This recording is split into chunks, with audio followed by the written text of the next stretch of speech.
Hi guys, how are you doing?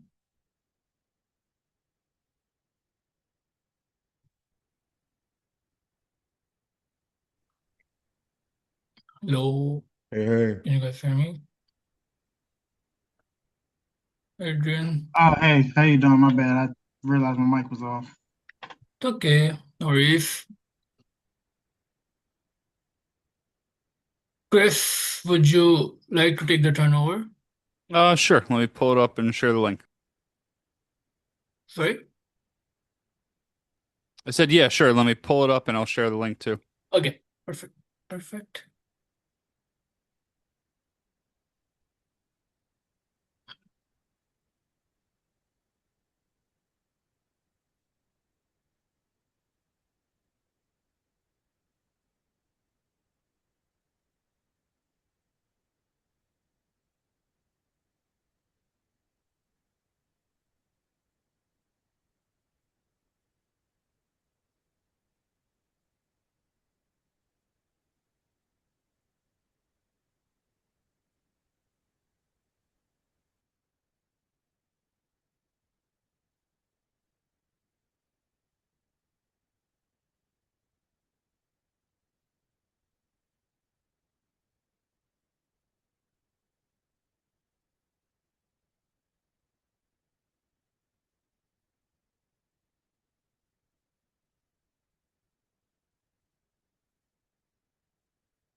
So I had to create it because there wasn't Okay, one. right. Chris has added the link to the chat.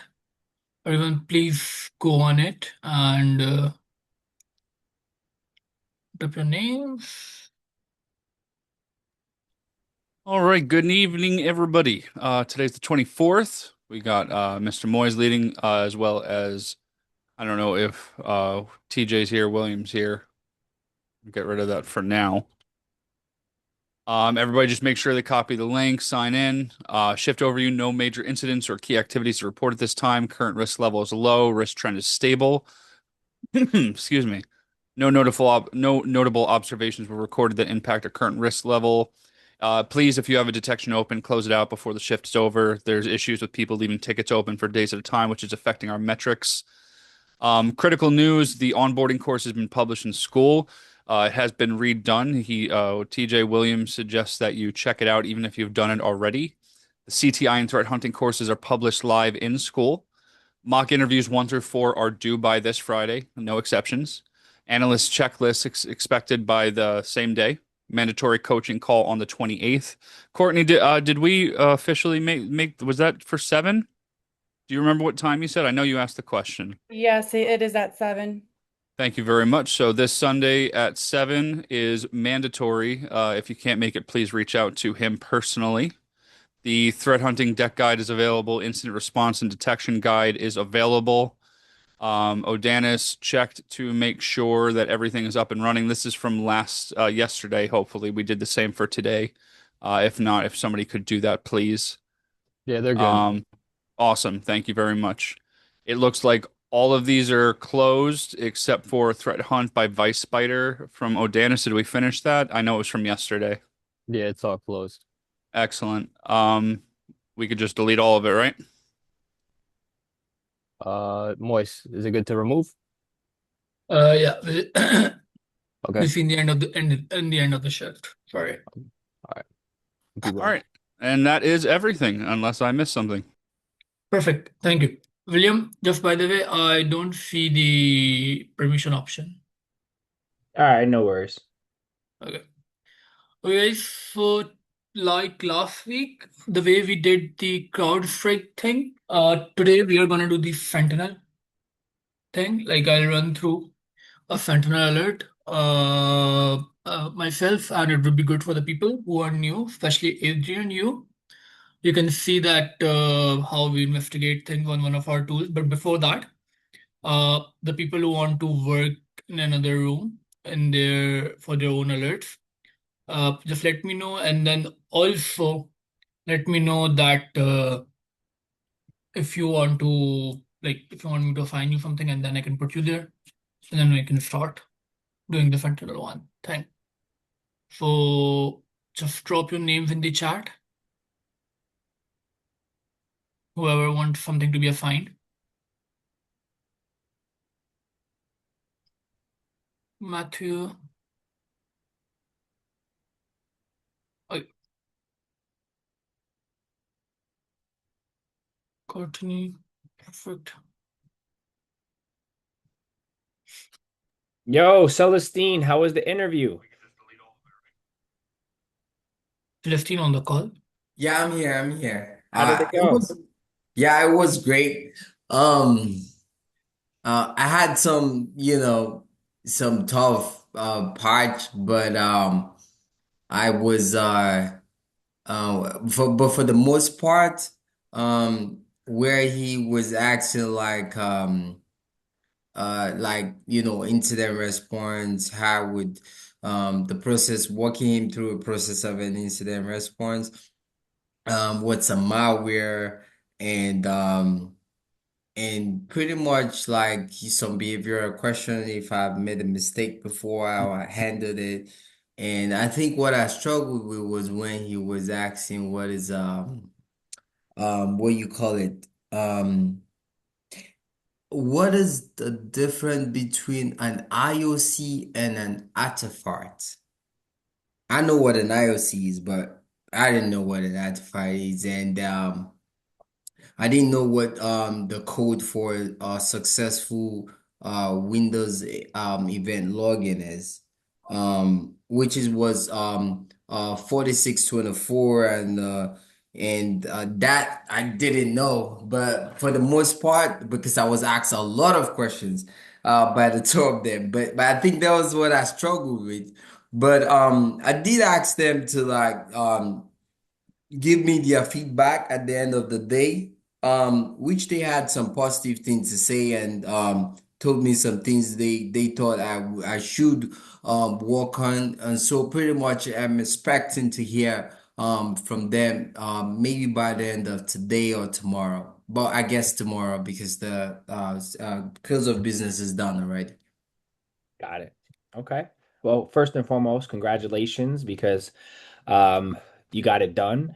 And again, the best thing you can do is just literally every time you have an interview, record the interview so that you can capture the types of questions. Like I saw Jalen had an interview yesterday or today, I think, and he said it went really well. He actually dropped some of the questions that they asked him. So this is helpful for other people, other members of the team to kind of prepare. And again, you're not going to know every answer all the time. So just take note of the questions. So record, first and foremost, record the interview for everyone listening. Record every interview that you go through. Just an audio is fine. It doesn't have to be a video, or put your phone up to the side, right? If they don't allow you to record on the call, adding your agent, right? Your note taker or whatever.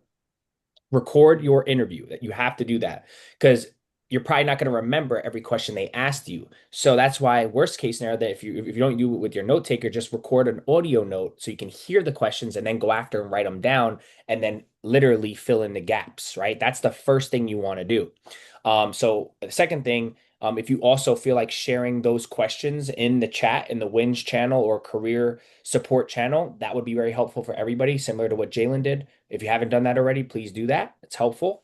But yeah, man, just congratulations for going through the interview. You know, it's good because I bet you now, like at the end of that interview, after you go through it and you realize what you know, what you didn't know, you're like, oh man, I should have known that. I could have, and then you can make just like 2 or 3 minor tweaks. Like, let's just say you knew the difference between an indicator, I think it was IOC, and what was the Yeah, other one? IOC and an A artifact. And Yeah, then and an artifact. yeah.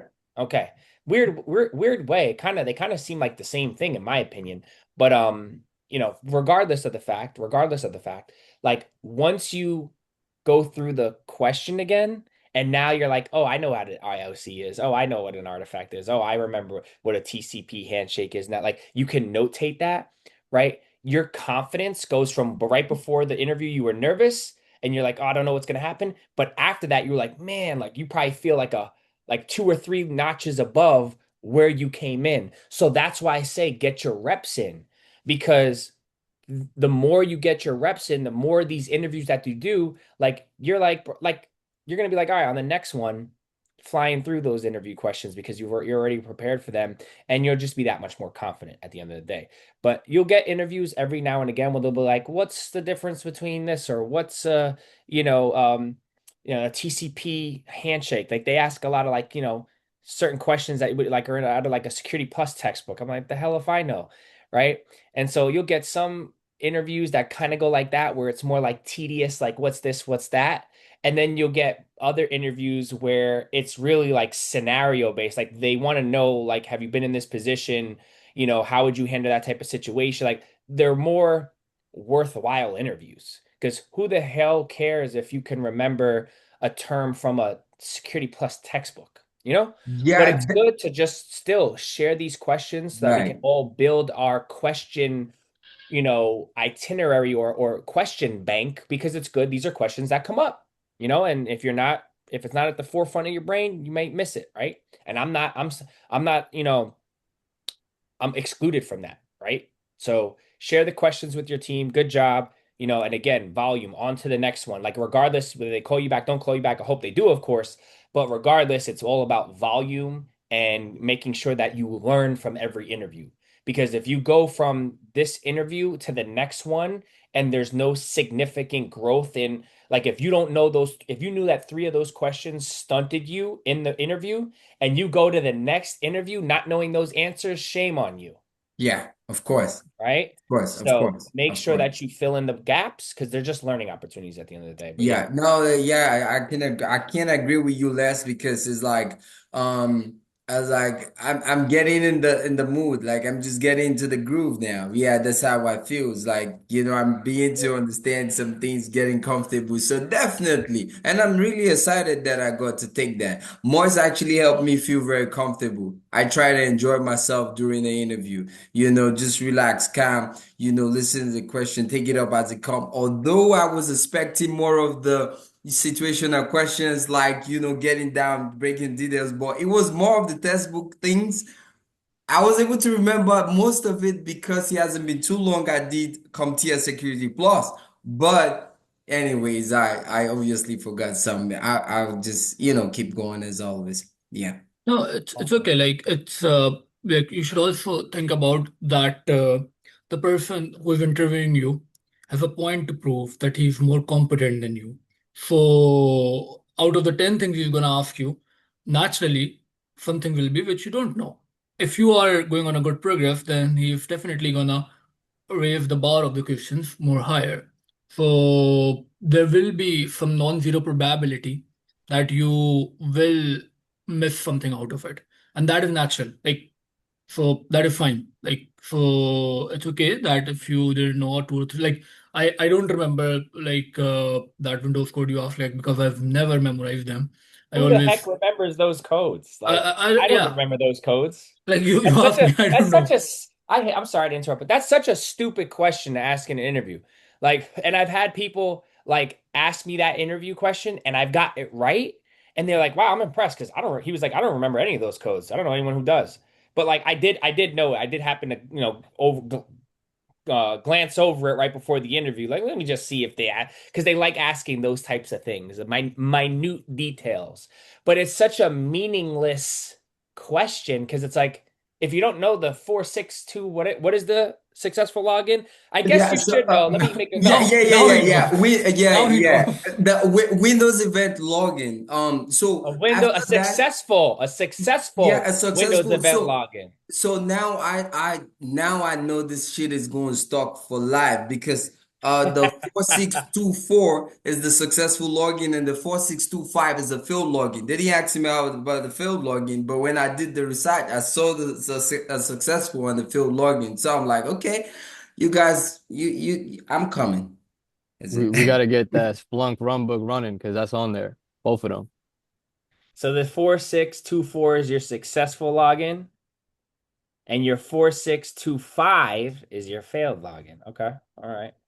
And it's funny I, because I've been asked that in an interview and I knew it. And I actually said the answer. I was like, yo, 4624 and 4625. And I got it right. But if I don't remember, I don't remember it like day-to-day ops. That's not something I remember. But what's TA009? What's TA009 for anybody who's in the chat paying attention? Can anybody Discovery. say? Yeah, discovery. You got it. Discovery tactic or technique? TA is a tactic.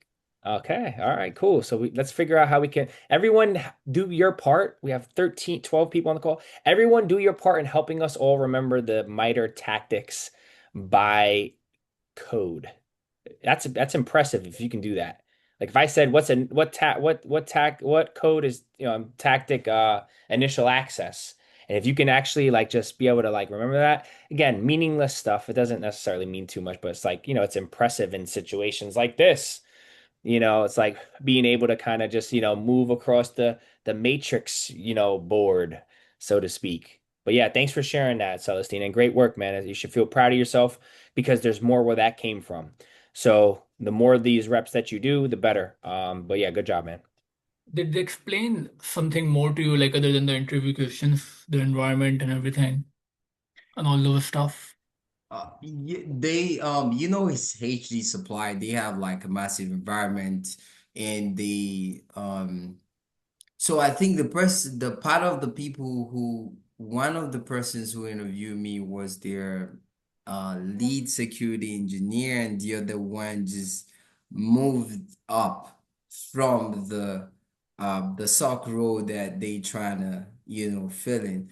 So it was the two of them, and they were like they do a lot of incident response, and they have like alerts, quite busy environment, and they used to like CrowdStrike, yeah, Microsoft Sentinel. That's what he said. And he was like, yeah, if he was going to that, I have to come into the office to show them some stuff if I if they get to call me. So I was like, okay. But pretty much he said I'll be doing a lot of detection and a lot triage. Yeah. Okay, that's good because it's a good sign if they start discussing their things in detail with you. So yeah, but yeah, I hope it goes better. But you know like know what the gaps in, and I take that as a win at least, Yeah. which you can work on. Yeah. All right. Thank you. So, Dennis, I will go through your report in a while. I have assigned you an alert in the fog bite, and let me share my screen. Give me a second. Can you see that in the chat? Yeah. Sock bite Perfect. for a defender. Yes. Just a second. Share. Yeah. So you have this this alert here. Like I've given you the ID. What you have to do is that you have to open it up, and then you have to simply use this URL, paste it in your, not the incident one, but the alert one.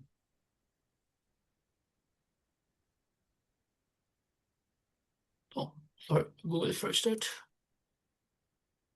It has inverted commas in the end. Yes. And then you can go to your bug thing, defender, and you can start working on it. All right. Yeah. Loading in now.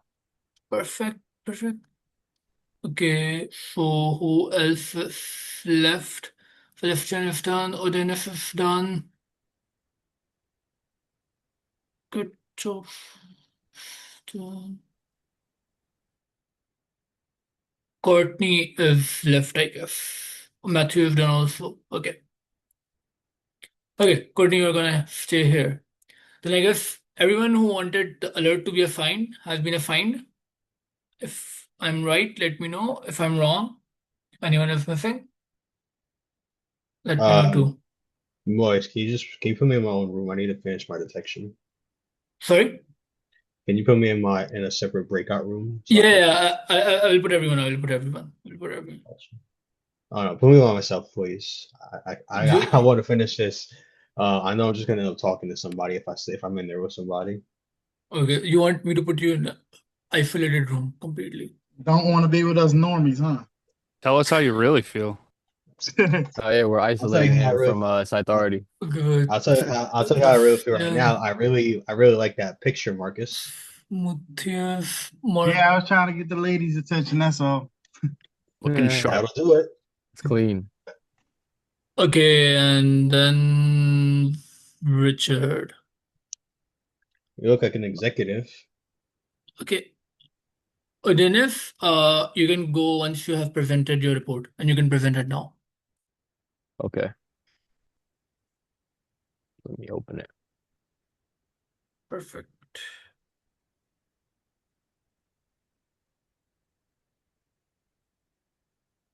So the Sentinel case on nanodump.64. This page right here. So I did this today. True positive malicious. On June 18, 2026 at 6:38 a.m. So authorities VSOC investigated a nanodump.x64 executable incident by SentinelOne's EDR on this desktop user. The process was spawned by PowerShell, indicating PowerShell was used to orchestrate execution of the credential dumping utility. NanoDump is an open source red team tool designed to generate stealthy memory dumps of LSAS process, allowing extraction of Windows credentials, including password hashes, Kerberos tickets, and other authentication material. The tool supports multiple evasion techniques such as process forking, snapshotting, handle duplication, and PPL bypass methods to reduce detection by security controls. Execution of nanodump from PowerShell is commonly associated with post-exploitation activity and credential access rather than normal admin behavior. This is frequently linked to command and scripting interpreter PowerShell and OS credential dumping LSAS memory. Upon investigation, analysis confirmed that while no command line was present, the file contained an unsigned signature and a SHA-256 hash. This right here. The hash was identified as malicious with the 53 as a 67 score, and it was associated with Trojan.nanodump dumper via VirusTotal on IBM. SentinelOne classified the file as malware as well. The executable was located from this file path. While this file path is associated with adversary emulation and pen testing, no authorized pen testing window or offensive security engagement was documented. Additional endpoint analysis revealed that the device was in an infected state with 70 non-mitigated threats, disk encryption off, and both network quarantine and firewall controls disabled. These conditions significantly increase organizational risk and reduce the system's ability to contain malicious activity. Based on the PowerShell to nanodump execution chain, malicious file reputation, SentinelOne malware classification, the lack of authorized testing, and a weakened endpoint, this incident is assessed as a true positive involving attempted credential access, requiring immediate containment and escalation. And then for the remediations, it's going to be to isolate the host, reset any credentials and enforce MFA, block the hash and any other indicators of compromise associated with them, hunt across the EDR seam and authentication logs, validate any LSAS dumps if they were created, accessed, or exfiltrated, and then review and remediate the 71 non-mitigated threats. So this is the hash as well as the popular threat label. And then this is the endpoint information. So it's infected. This is the configurable network quarantine disabled, firewall disabled. And then here's where it states this is the malware. This is the PowerShell that's spawning it. And then this is the hash. Perfect. All right, you can go and put it in Could the I ask a SOC quick question? Yes. Is there any way, because we'll get two instead of one, like a buy one, get one for today, that you are able to just show me how you looked through the tree? Maybe if that's okay with everybody? Yeah. So from here, this one's a little different. So you would click here and it'll bring you to the process. So obviously, that's why Moise is gonna go through it with you because this UI is a little different. The parent would be listed here, originating process.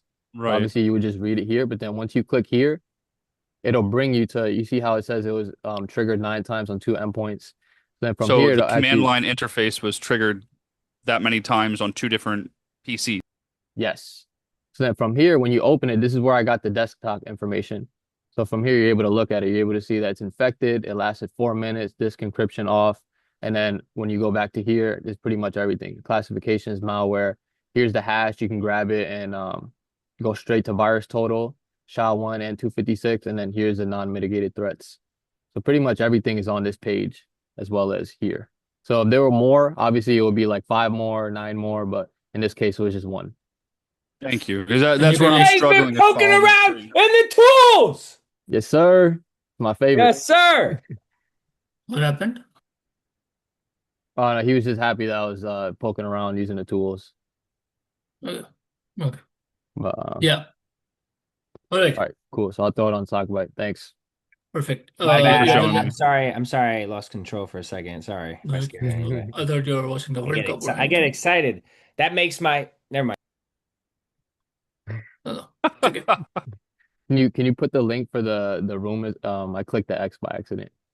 Okay, I can put you again, maybe. Thanks. Go crazy, Chris. Today's the day. Yeah, that I want to learn that. That's where I struggle is following the tree. I could find the malicious stuff, but to write the report and following the parent process and yada yada, that's where it's a little confusing. Oh, you're in great hands, bro. I'm glad we're doing SentinelOne because And Chris, if I you kind of poke around understand and the click, CrowdStrike, but sorry, go ahead. SentinelOne I haven't had to do too much of that. So And Chris, if you just poke too, by the way, you all valid point. If you just poke around and click, in some of the string, you're not going to break anything. So I encourage that, right? Sometimes you just got to take some time, click on certain modules, click on certain areas, see where it takes you, see where you land. But that's exactly what we're going to go through tonight. So you'll get to see it end to end. All right. But yeah, Awesome. good stuff. This Yes. is what I'm talking about. Love it. Love All right.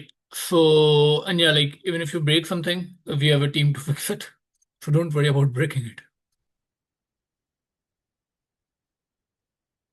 All right. So Arenas has moved. Okay, guys, I'll share my screen and we'll start it. And also, you guys can like you guys can also speak in between. If you have a question, you can interrupt me. Feel free to interrupt me. You can also uh, put your input if you feel that there is something which needs to be highlighted and that is missing. You can highlight that. You can ask things. I can ask things to you guys if at any point. So yeah, that's the thing. Could I So start with a totally, question?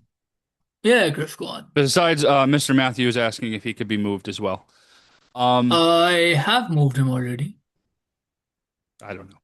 But You can my go. Yeah, yeah. my question it. is, could you give me a 1,000-foot view on what we're actually trying to accomplish? So what I'm understanding is SentinelOne detected something. We're trying to figure out if it's an actual malicious thing or Hmm. something that is benign and just accidental. No. So right now we are trying to see that if it is actually malicious or not. Like it's like the approach right now I'm taking is to see if the alert is actually malicious or not, like on a very black and white thing, rather than going into that if it's an accidental thing, it's a benign thing, it's any internal employee doing something by mistake or an automated process or not. Right now, my concern is just to see if it is malicious or not, and by doing that, we explore the basic interface of SentinelOne. Got it. Okay? All right. So this is our usual dashboard of the SentinelOne. And we don't usually go a lot into it, but if at any point you guys want to break it down or explore it, feel free to explore it as well. We directly go to this left tab and then we go to the incidents. So in the incidents, we have two columns here. You guys can see. One is threats, where I am, and the other one is alert.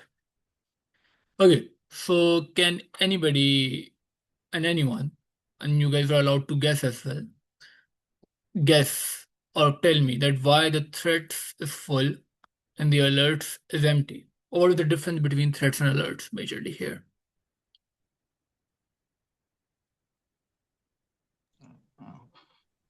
you said why the threats has a lot and alerts is empty. Yes, that's what I'm saying. Let's see. I'm gonna try to take a little guess here. I I think because like not a lot of alerts are like being recorded or something like that? Would that be like a issue on why it's not too Okay. many alerts? Okay. Anyone else? If I Does it had to have any, guess, oh, I'm sorry, go ahead. Yeah. I was gonna say, does it have anything to do with like false positives? Okay. And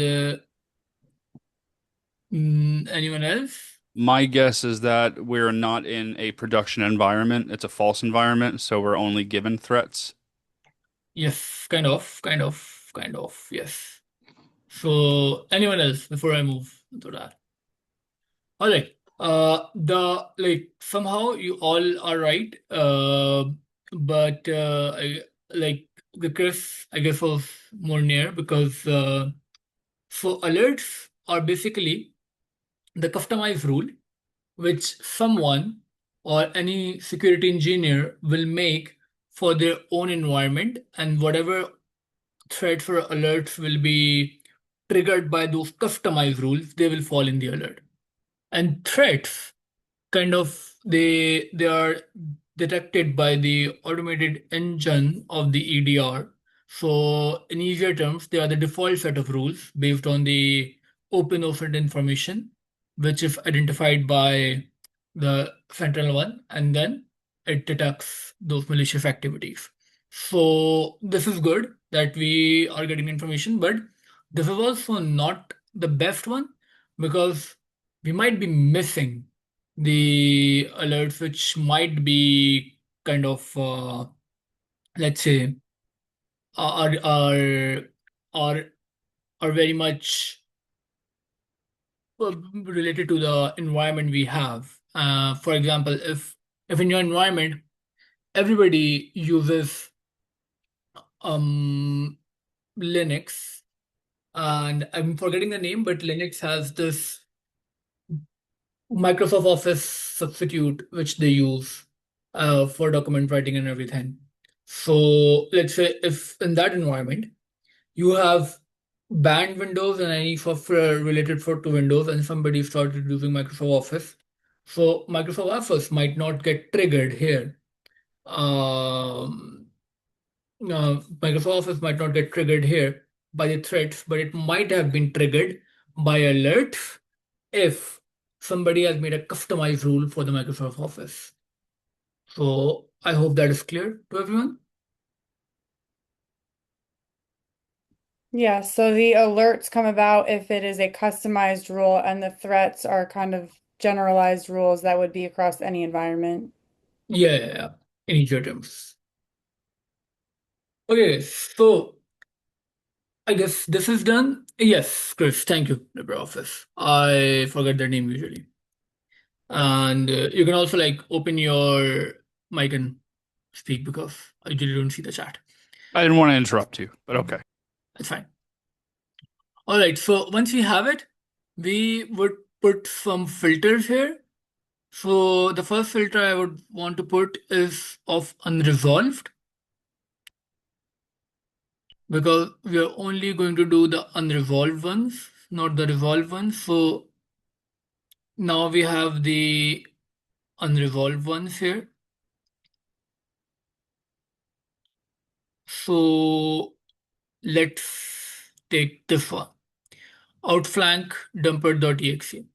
So once you will have your alert here, you will click on this open in new tab thing, and it will open here. So the first thing you have to do is to assign the incident status to in progress. Why you have to do that? Because if you don't do that, then that would still be showing as unresolved. And let's say at the same time, any other analyst comes here, and then they might also start working on the same alert, and they might not know that you are already working on that, because that is the incident status will be still unresolved.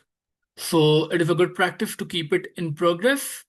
And once we'll complete it, we'll put it to resolved. All I'm right. following you step by step. I shouldn't be doing this part, right? Because I don't want to like double assign it. Yeah. But even if you do, I think like that would be fine. That will not be a problem. I'm not sure about that, but we can see that. All right, so there are some things which we need to see. Threat of status not mitigated, AI confidence level malicious, analyst verdict. We will give it in the last when we'll be done with it. We have network history when this file or this alert or this pattern was first detected by Sentinel, and last when it saw it. And it has been directed 6 times on 2 endpoints. That we'll click on later on to see a bit of more history for this. Then we have this detail here, which is the thread file name. It's outflank.dumper.exe. We'll again go Question. into it. Yes. Sorry, I'm gonna have a bunch of them. Yeah. So 6 times on 2 endpoints with 6 times on 2 different hardwares, but one account, one site, and one group. So it was done by one user on 2 different computers. Yes. Okay. So yeah, and then whatever they're assigned to group two, that is one also. Thank you. You're welcome. All right. So then we'll go into the detail of the thread files here. Whatever the path it is running from, user signature verification, originating process, and all of those things. And then we have some more details of the thread file here. And then here we have the details of the input, the name of the machine, last full disk scan run on that, which was like way long ago in April 24. Number of not mitigated threats on this machine, network of status, scope, OS version, agent version of Sentinel on that machine, and a lot of different stuff. Why is it showing So only one endpoint when it was on 2 separate endpoints? this is for the this particular incident is for that endpoint. Gotcha. That was not for the other one. That's why. All right. So now let's first start with our thread, what thread it is. Also, this is like the overview of your whole alert. There are two more options. One is explore. This is scripts where you would usually found the actual timeline or actual tree, which you find in the CrowdStrike. But since in this case, it is just a single node, which means that this alert was originated directly because this processor runs from the PowerShell CLI interpreter, like straight away just by using the command line console, and there was no middle process between both of these. So this Like is an indication of a hands-on typing attack. yes, like somebody had already this executable in the system that needs to be traced on that why and from where it came from. So that is a different thing. But for this one, what they did, that they opened the PowerShell, they typed that the whole directory of this file, and then they type this file, and then they open the directory and they run this file. That was the whole thing which was done directly. There was no middle process in between. So they did not open any other software or any other file which and they did not shift the operating system or they did not open any virtual machine, so they did not do anything all. It was left directly the one process which was PowerShell and then the other process which was outflank dump.exe. Otherwise, if that was not the case, we might have found any anything like the process tree from the CrowdStrike here as well. Okay. And then we have the timeline here of what has happened with this particular thread here. Okay, so these are 2, 3 more windows. There are more action tabs here, but we don't have currently a lot of them for us. For example, to run the script, which would have given us more information. Forensics collection, we don't have that option either. And if you want to unquarantine the file, this is quarantine by the way, but we would request to completely remove it. So this is also one tab which you guys can explore when you want. All right, but that is usually a one step ahead thing. That is not the basic of the steps. All right, so who can tell me why outflank jumprit is used? What is this file? The classification is hack tool. So I'm guessing it's Okay, used to hack. okay. Anybody else? Credential dumping. Okay. Anybody else? Outflank, so maybe sidestepping. Noise? Can you hear me? Yes, Kyle. Yes, Kyle. Could I go to the breakout room too? Okay. LSAS memory dump. Okay. So yeah, what I meant by outflanking is like lateral movement. Yeah. I have to look for it. For that, if I was navigating to you guys. That's okay. Yeah, whenever I'm We looking at some of these alerts and there's different file names I've never heard before, I first immediately just what is the file name, right? So what in this case, what's the name of the file name we're looking for? Outflank .exe and get familiar because you're not going to know, right? So just that additional context. All right, cool. It's a hack tool or it's used for, X, Y, and Z. But just understanding the file name is important. Yes. So also, one more thing which I forgot to mention that you should have a notepad, a Word file, or something like that where you are collecting all these major information related to your alert, because then you would have to put all this information in the final report. So I will collect the file name here as well.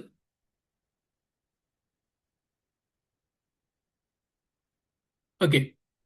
So next you go back here and so the parent process, as we defined earlier, is the PowerShell executable. So we will keep that too with us. And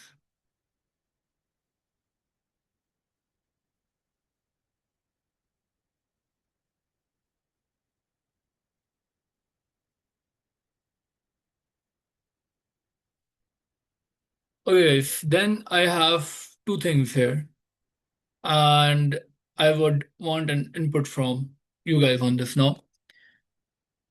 What is SHA-1? What is SHA-256? Which one should I use and why? You got to use SHA-256 because that will give you like the dang, I can't even explain it right now. Okay, first though, yeah, the SHA-1 you can't use because that can always be manipulated, and the SHA-256 is the someone help me out because for some reason I can't get it in words.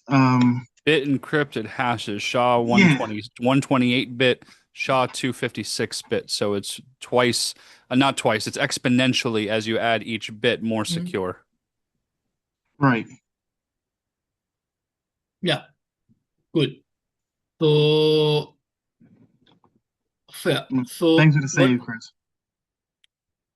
What we are going to do that we are going to use so what Chris and Marcus said combinedly for that reason, and they are also like in general terms we call them the IOCs. They are the unique identifiers for the executable file which have been running. So we will copy this one. Now in here you can directly open the virus total here by clicking on this file, this option, and it will search it for us here directly. So as everyone can see that this is not a really good or very respectable file. So yeah, so that is the thing, and we also need to search for another thing, for another open tool. So would anybody like to suggest any other open tool? Talos is a good other tool, secondary tool I like to use. Okay, let's go to business intelligence.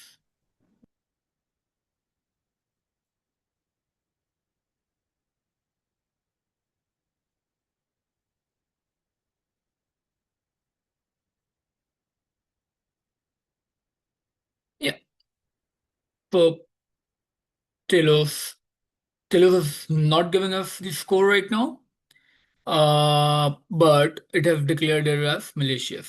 So now we have the verdict of two, and by the way, Talos declared it as malware. So yeah, so now we have the verdict of two popular open tools that the file is problematic.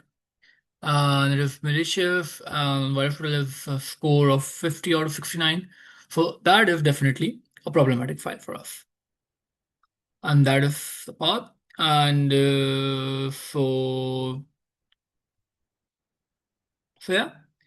And we can also have a look here.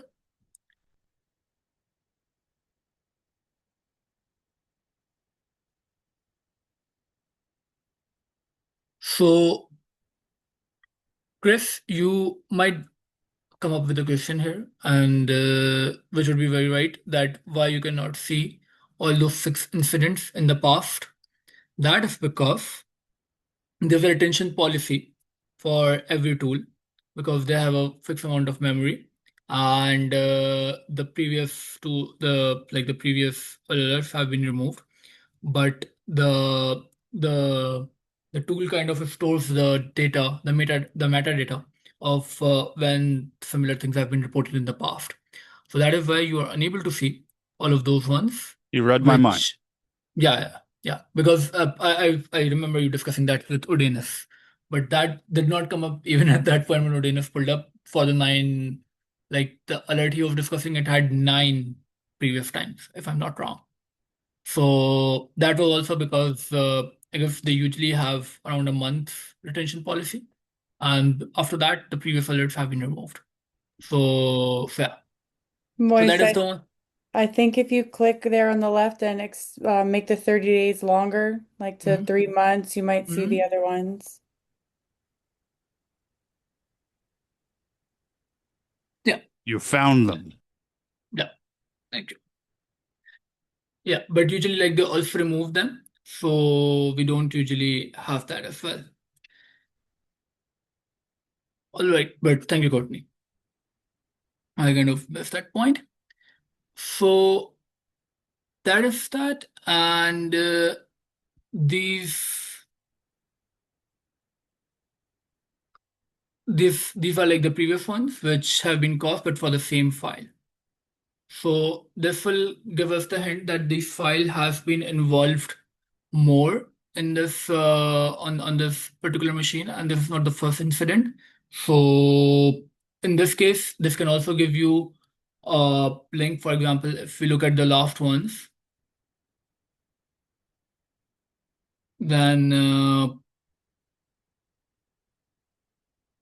they have been resolved. For example, but we like what resolution we had, we never know about them because the analysis verdict isn't defined here. So so the only the Fab sixth one was found true positive. The other ones, we don't know what happened with them. So this might be another issue which you can identify here, that this thing has been flagging since Fab, but we have not taken any concrete action on this because this is that lack of concrete action here. Then you can like also maybe add it in your analysis depending upon which environment you are in, but we won't do it here for now. All right. So yeah, and that is our hash. Yeah.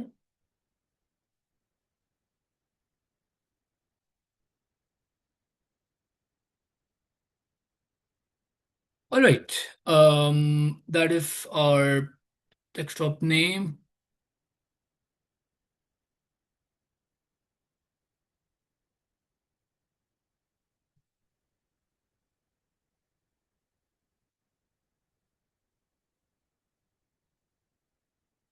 Now we have all the major information here. And I don't have, I haven't taken the screenshots, but I will take them directly when I'll be making the report. So here everything for now. Does anybody have any question at this point? Is this one deceptively simple because there's only one node in the tree? Is that why? I would say it is not, because I would rather like to look at the command, which I don't have here. So I feel myself as an analyst, I feel myself kind of restricted because I cannot read the command. I cannot see how it is being executed or not. Because reading that, I always feel that is a part of a more understanding. Like if you have four players to base your analysis onto, then the command is the one major player. I thought we didn't So get to that part yet. So the SentinelOne doesn't have the command line? that no, it does have, but that kind of depends upon when you are like when you have defined the rules in a better way where they can parse the information directly. But that, since we are like working on the default set of rules, uh not like the like predefined set of rules for the environment, that is why we are unable to read that. It has, but not for now here. Okay, but we do know that how it is being executed. So yeah, because if that would have been here, I would have put it into my analysis, right? Okay. Anybody else? Nope, just me again. The Yeah. storyline, what does Mhm. that number represent? That doesn't take us anywhere, does it? Uh, Point me out. Oh, I'm sorry. Right down a little bit. Up. Nope. By like classification file size initiated by engine. Yes. Yeah. What is a storyline then? I thought maybe that would be where everything happened. That I need to see as well. That I'm not aware of. Oh, I okay. have been usually not looked into that before. So no, that is one thing which we can look into later on once you're done with it. I had a quick question. The SHA 256 part of it that confuses me, like the reasoning and like what are we actually looking for the SHA 256? You I mean know you why are just we actually I looking know for? you just explained it, but it's not clicking to me. Okay. Anybody else want to take an attempt? Because I would like to I take would an love attempt. to. Yeah. Go on. So anything that is a file on a computer has its own identity that cannot be deconstructed. That's called the hash. The hash value, if you change a single letter, a dot, a period in that file or executable, it will change the hash. So the hash represents an immutable transfer of what that file is. It cannot be changed. SHA-1 was based on 128-bit encryption, which at the time was enough, but people have gotten smart to that. So they created SHA-256, MD5 as more complicated algorithms to create said hash. If I send you a file and I send you the hash, and you, without opening that file, check the hash and it changed even a period in a sentence, it will change the hash entirely and you'll know that it's incorrect. Uh, yes. But if Ashley, you have issue in that too. So let's say if you are putting a security code at your door, you have a code with 10 digits and you have a code with 100 digits, and let's say you don't have to remember it, which one would you prefer? Repeat it one more time.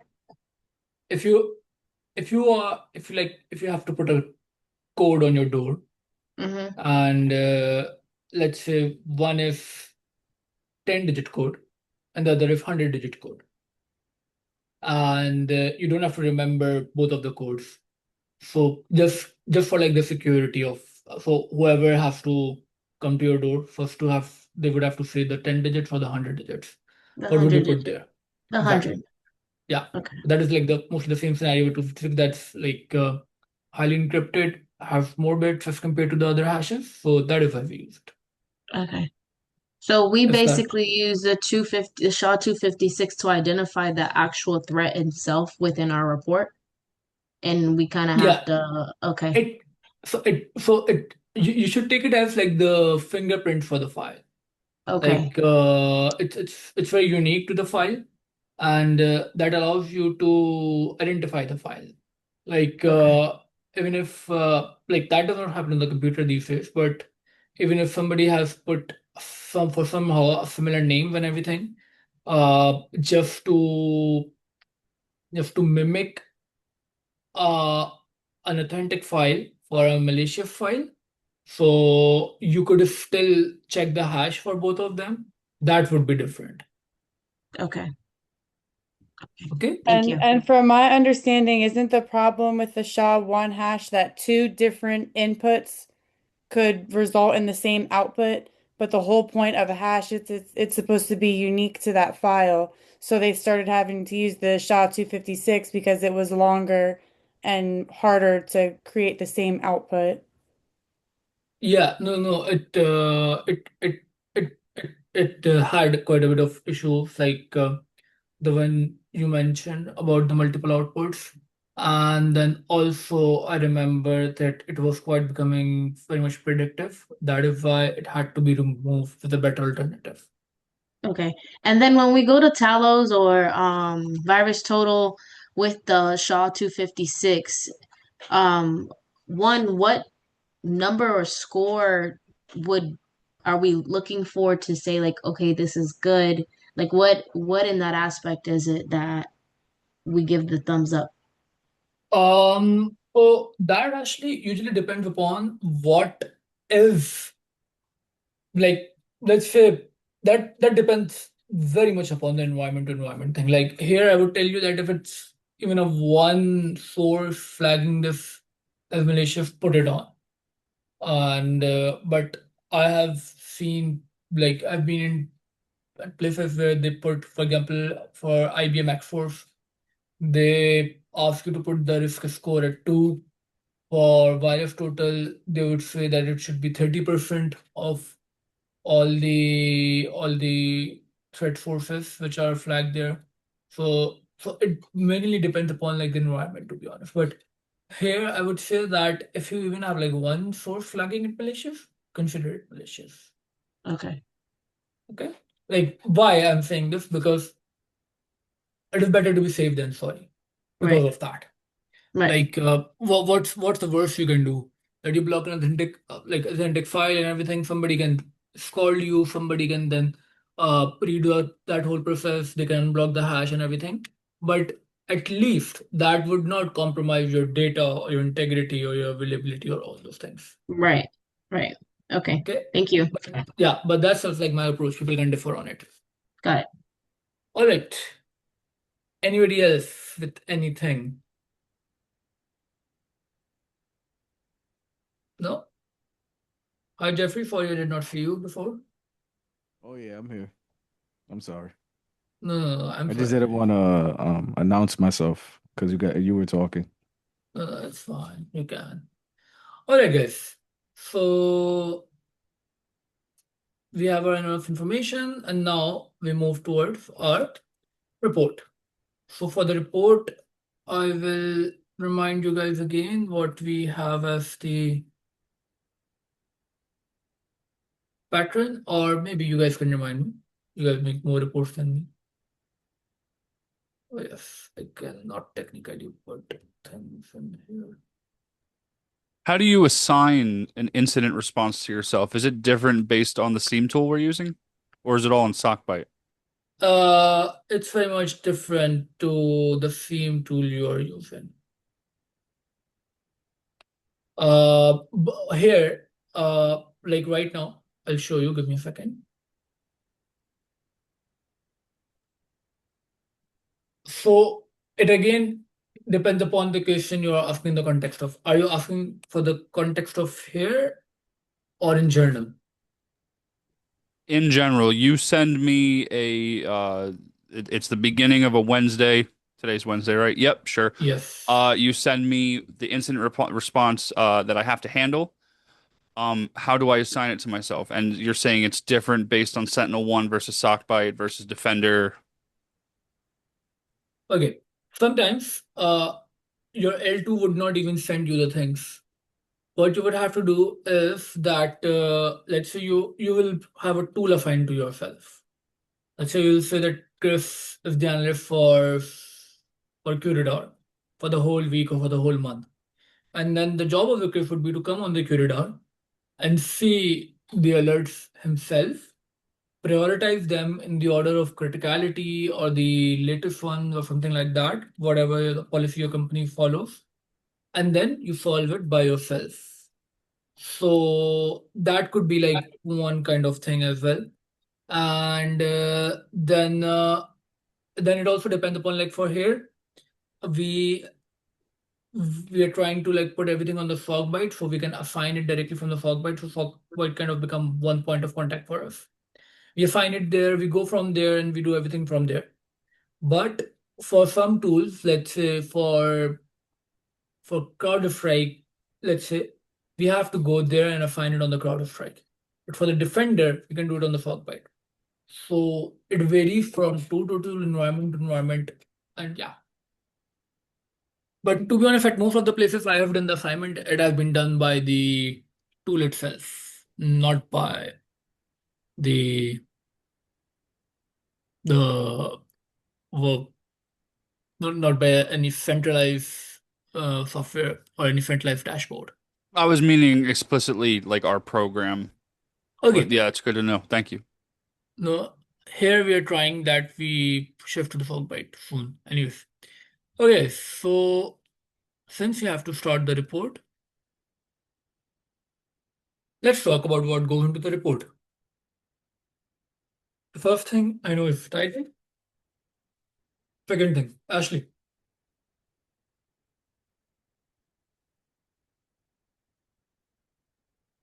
Okay, not Ashley. Anyone else? What you said? Moise, I Uh, didn't hear I'm you. I'm saying that what do we put in the case reports? So it's the title, the date, severity.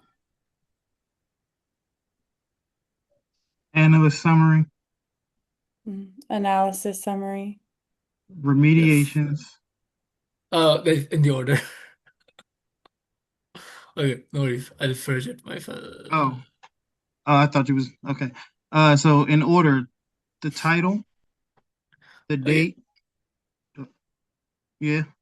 Do you want me to stop or you about No, to no, say? I had like something very funny. So this notepad was here, and I thought my taskbar is hidden for very long. Okay. I was just searching for. Okay, we have case title, then we have summary, Yes.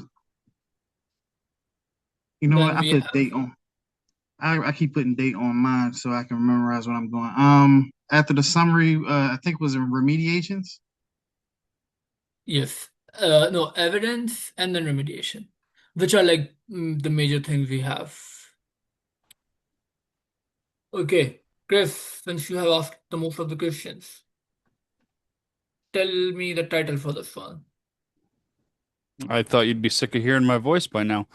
No. The title would be the executable, if I am correct. Okay, but we can do more effort on that. I would like It to do more effort on that. it would be outflank dash dumpert exe. Oh, yes, I will give 1 minute to all of you. Come up with a title, and then after 1 minute, every one of you will tell me a title, except Marcus. So the title wouldn't be the name of the actual threat? Yeah, it can be, but you can do better than that. Oh, okay. You want us to be creative with our title, including the threat. Yes, because I feel we don't put efforts in the title. Sorry The about that. amazing, outstanding, unbelievable dumper.exe. Hold on, can we go back to SentinelOne? I didn't see the title entirely. What threat is? I put it here. You can see it here. Okay, let's see. Outflank dumping. Did we determine if it was critical or high? Because I think I have a funny memory. I leave it totally up to you. Okay. Let's see what I can say here. Like, They said it was. Oh, I don't see. it had quite a lot of indicators in the virus total, so you can take it critical. How do you usually find a good title? Do you just kind of like read, like what would be your Let's go-to, see. Moist? I will, yeah, that's a good thing to divert the question to me. Critical, Yeah. the outflanking of dumping or some crap. I guess Sentinel investigation of dumper.exe or something like that. The critical dumping Wait. of I don't know. Don't ask me. I Trying to say will just something put hilarious. I can't think of anything, y'all. I can't. But I think you're missing some stuff on the template. Moist. yes. You're missing the date, the severity too, and the incident type. So Yeah, that's that is like a few things which you have to choose for the drop down. So we'll do it oh later okay. on. All right. I thought you Yeah. had to put that. Oh my. You know what? I have that as a template, and I gave some people that template, so Mm-hmm. that's why everybody keeps putting dates. That's on me. Yeah. That's on me. Oh. It's All right. So Yeah, just because take the date off and that's it. You because don't need. Moist is going based off what it says on Sockbite, and Ah, okay. yeah. like I just did it because for me to be easier to when I'm Mm-hmm. doing my summaries and stuff. Okay. Yeah, so Okay, but yeah, since So all of so yeah, pretty go on, much the Jeff. way you have it right here, Moise, is actually the right way to do it. No, No? Oh. like I always say like you can write reports like the way you want to write it for Okay. yourself. But when All you go right. to the sock bite, so if you go to the sock bite, then Mm. you have everything here. So you cannot go out of it. You cannot add a subtitle here, or you cannot Okay. remove anything out of it. So this is like just me collecting rough information. All right. Once I'll be putting it, so it will be all So, fine. Moise, can you do me a favor? How do you do an incident report in Sockbite? I wanna take a picture so I Okay, can keep it on my it's phone. So where do you go? yeah. So this is the Uh-huh, the sock home bite. screen, Yeah, the this is the dashboard. dashboard. Okay. Okay, you go to SOAR. Okay, so give me a second. Give me 1 second. Go ahead. And then you click on cases, Mm-hmm. and here we have All right. And then this is where we put our incident reports. Okay. yes. Thank you. Okay, Appreciate you. I recorded it on my phone. It'll be a perfect. lot easier. Okay, so yeah, you guys have lost the competition for the title. But yeah, the I idea can't think behind of this anything. title is the Mm-hmm. idea behind this title is that you like I have put two major things here. One Oh. is the process, which was already there, then the Mm-hmm. machine, which has been affected by this alert. So like these two things, when they come up, let's say that some machines are important in your environment, or one machine might be the machine for the head of the legal or something. One machine might be the machine for the HR. You might not know it, but your L2 or L3 might know it. So they would first look at this title, and they can identify by the machine name that maybe that which machine this person belongs to, and then if they might be able to take like a more quicker action rather than going through a whole report because that machine might be sensitive. So that is my reason for putting the name of the machine there. Does that make sense to you? Mm-hmm. So that'd be the case every time. You mentioned the actual name of Yeah, the and then you also mentioned the desktop that it's yeah, okay, got yes. it. Yes, I try to put all the major stakeholders in the title. Okay, So the person would read the title and they would know what preservative, who is doing it, maybe at what time, and on what machine. So because that then like for my but again that's like my thing. You guys putting the executable name, that is also fine. But like my title should be able to give the reader an idea that what is happening, where it is happening, and how it is happening, and all those things. got it. So that can come in detail in the analysis, but first thing first in the title. Okay, perfect. But I'm not saying that what you guys do is wrong. I'm just saying that what I do. So this is our file. I guess everybody knows it. Adrian, do you know it? Where it is? Um, Based on your screen, I can go find it. No, I can go find it for you. Okay. All right. So we have like this link for the drive, which William might have shared with you. We have this 8 folder, runbook and SOPs. And that 8 folder, this is the fourth file. Investigation. I don't know the full name of it. I'll open it and see. Investigation disposition standard. So this actually defines how you would go on writing the analysis summary mainly for your report. So these are the tool specific disposition templates since we are doing SentinelOne. So we'll go to SentinelOne. We have a true positive for Malaysia file. So we will just start from the first paragraph. Now again, this is, I guess, it is written somewhere here. These are intended to serve as an outline for curating your cases. So case should go more in depth regarding your detection, or maybe not, but this line is more important. That this is the outline, you don't have to necessarily follow it word to word.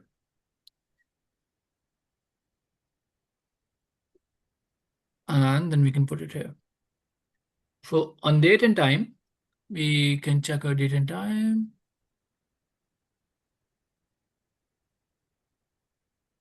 June 12:38:40. That time, if any one of you is on this alert with me, the time would be different for you. If my time is different, then your time is also different than me. Sure is.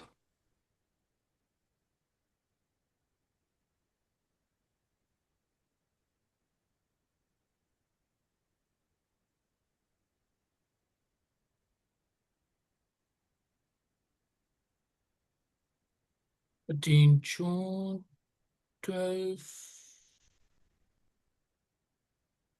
38, 40.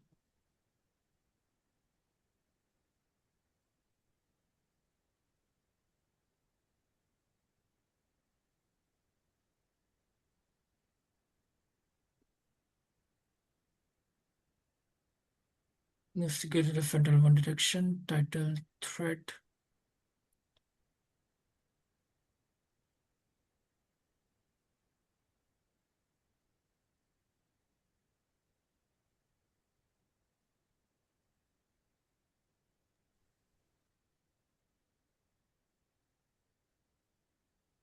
Threat, SentinelOne detection, named as outflank, number 30. Now here I will take a bit of change. For example, it asks me to put classification here, but I can just go and put classification in the next line as well. You don't have to put it like directly there. So it's a hack tool.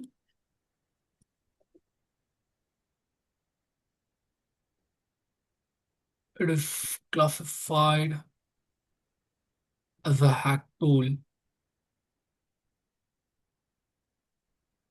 for the SentinelOne. Okay, what if I hack tool?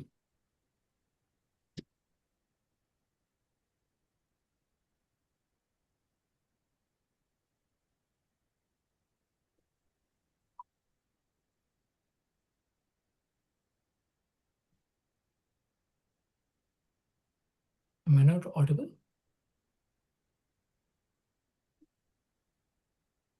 Can you guys hear me? Yes, I'm sorry.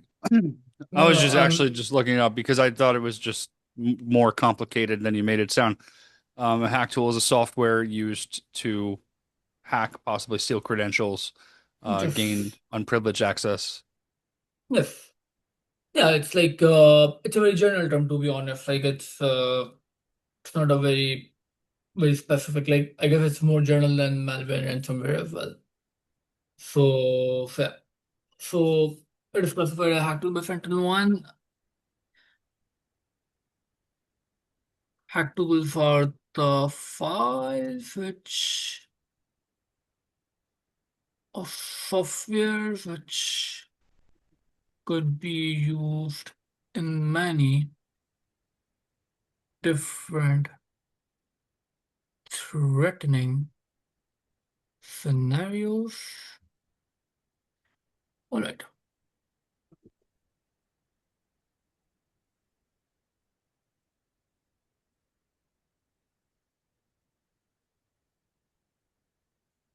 Alert first detected on.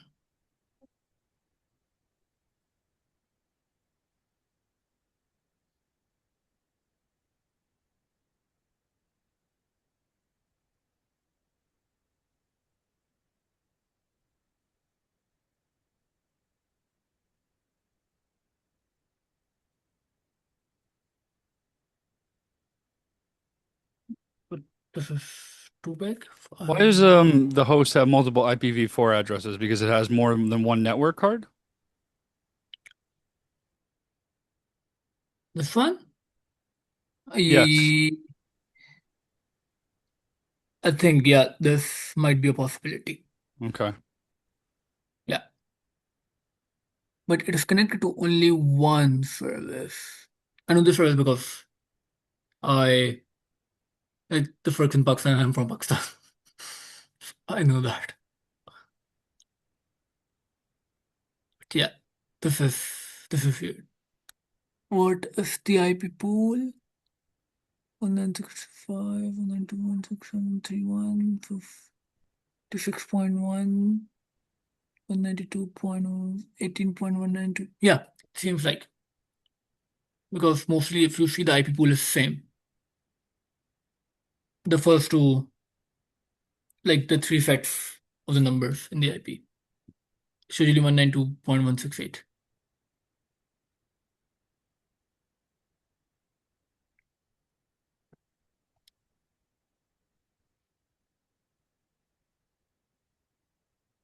Picked it on. So just out of curiosity, the 169, the first one is maybe the public facing IP network card, and the other three Mm, network cards are internal for VLAN? yes, Okay. yes. The like if they have not uh done anything really different in their environment, then that might be the internal IP pool. Yeah. Okay, the alert was detected on the EDR, no, on the endpoint named.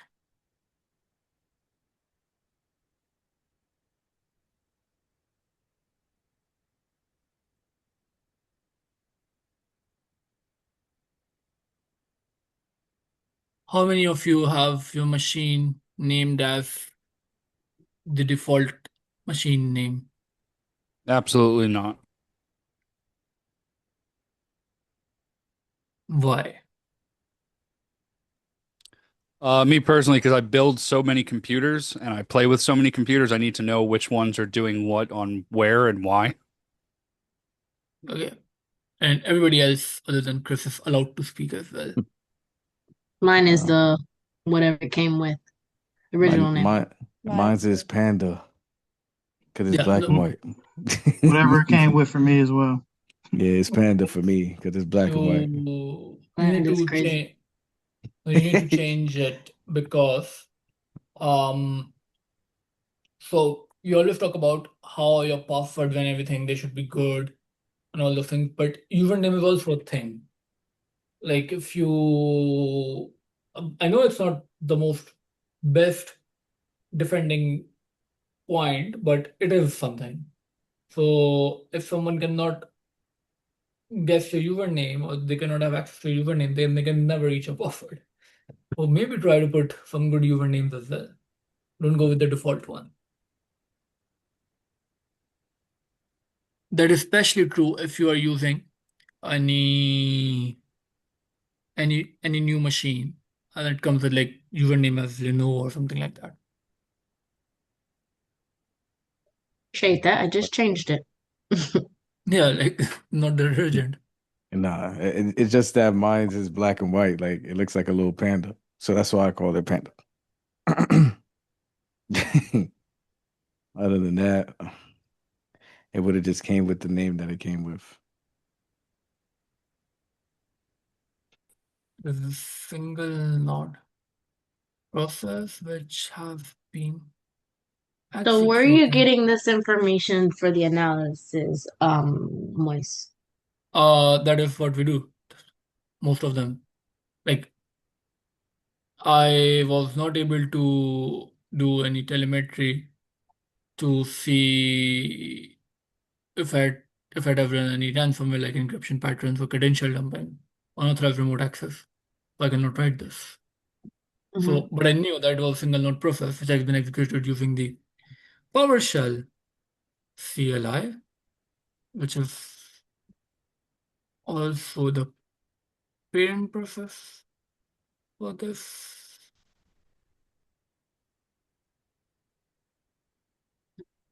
So that is what we did actually, all of this. So I kind of remember this. Am I allowed to Like talk? Am I okay? no, yes, you're allowed to talk. I'm gonna, So is the originating process also known as the parent process? yeah. Okay. So this is like from the discussion actually which we had when I was explaining the single node thing because Chris had that question. So I went like for example I went here and explained why we have single node here. And I came back here and I said that this is the originating process. So that is how I remember it. Okay. So yeah.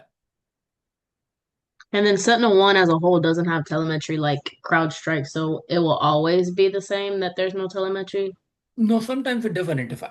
Like the problem here is so all these tools they have the ability to identify in detail the things the way they're happening, but we need to tell them that from where you have to identify it exactly and how you have to identify it and then how you have to define it. So they can do it. They're like child, like they can walk, but we have to hold their hand to so they can take the baby steps. So right now we are not holding the hand here in SentinelOne, which in technical terms means that we are not writing very well-defined rules and parsings for these ones. So they can get the information which you have to tell, like for information to get, and they can parse it, and then they can prevent it in each way.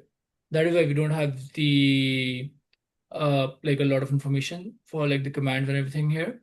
And there might be two processes which will have a lot of processes between them. Then you will have a whole process tree, but this one is completely a single node. Like somebody opened the PowerShell, they ran a command, and which then initiated this process. So there is nothing between them. So there is no branch for the process tree to be built. Okay. Make sense? Yes. Perfect. All right. So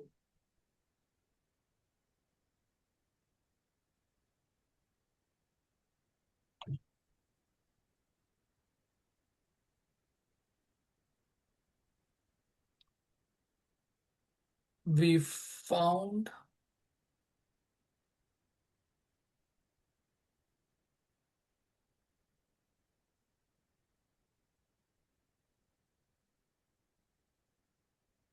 as the SHA-256 for this file. We also find this hash to be highly malicious, exploitative, and OSINT platforms.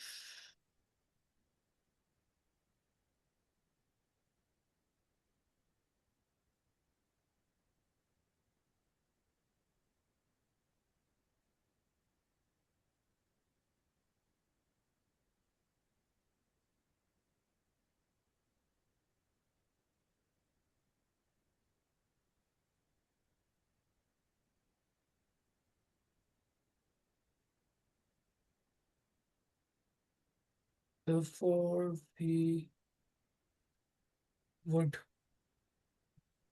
like to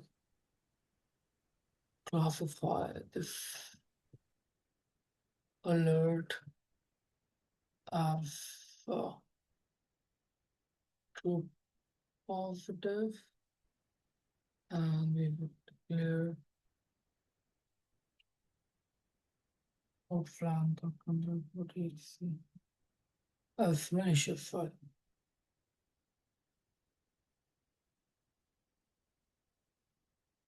Okay, does anybody have anything to contribute to this analysis? I will just take a moment to get some water, and meanwhile you guys can read it through and maybe, okay, this is not the part of it, by the way. Yeah, I'll be back.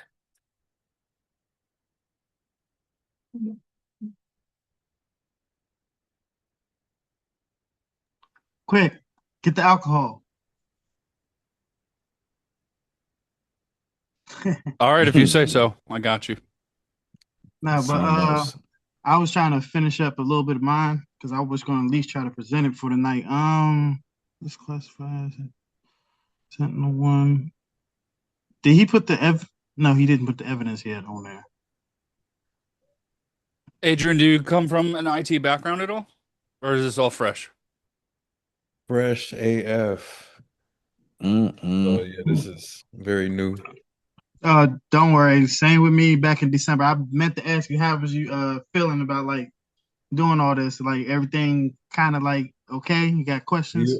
So like I was kind of treating this first week to see how everything flows and like see how the class goes and everything. And then like this weekend I was just going to like deep dive into the Google Drive. Like I'm looking at it now, but like just see how everything goes. And then like I said, this weekend just deep dive into everything and then kind of hit the ground running next week. Yeah, because like he won't really assign you anything until you at least do your second week and you have access to all the tools. Do you have all access to all the tools yet? Yeah, he got me right on the second day, so I got access to everything. Okay, so definitely like poke around in them because Yeah. like I'm still unfamiliar with Splunk, and every time I try to get on it, we always had that thing messed up and the team had to fix it. And like, because tomorrow we're gonna do like detection engineering. A guy named Ben is gonna start doing that. We just implemented that, so I'm still kind of confused on that a bit. But Wait, what? detection engineering on Thursday. Oh yeah, no, I was just reading something. My bad. Oh, see, you throwing me off, Jeff. My Yeah, fault, my I was fault. gonna say I was reading something and that just came. It was just at the Yeah. wrong time. I'm sorry, yeah. Oh, Moist is back. Okay, hide the alcohol. Okay, so do we have any suggestion and improvement for this? You about to put the evidence on there? Yeah, I will put the evidence. Yeah, I will definitely put the evidence. So you wouldn't add what outflankdumper.exe does in like a sentence or two just for context? No, I will. Tell me. I will do. It's a credential stealing tool. I mean,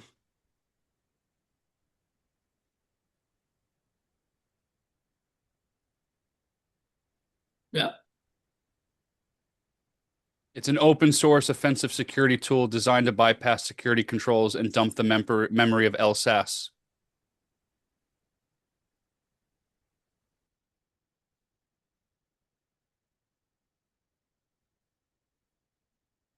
Credential stealing. Open source tool. It filtrate data from tell me how many S are there? LSS. LSASS. LSS. LSASS from the LSS memory. Okay, define that for me also in one sentence. LSAS Yes. is where Windows stores all the credentials and security of its. Damn. You know what? Somebody else could take this. I take it all. You're good.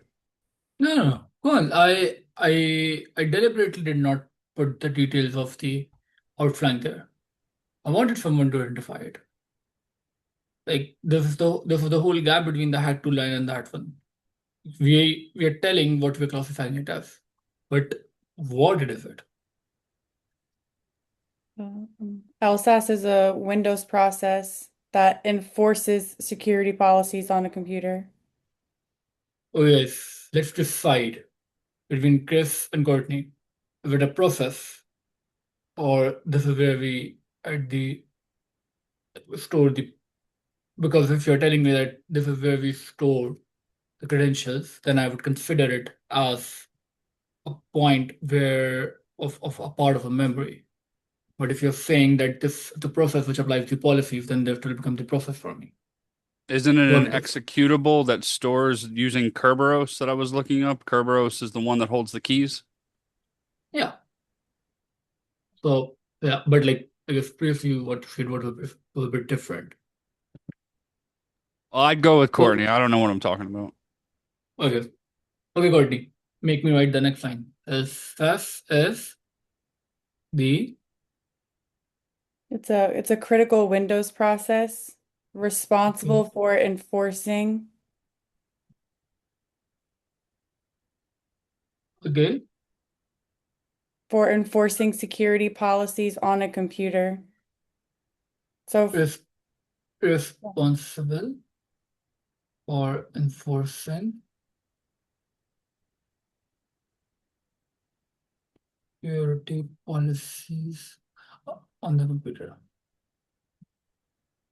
on the endpoint. I guess like we can keep it till here, because otherwise it will go in a lot of detail. If that is okay to everyone.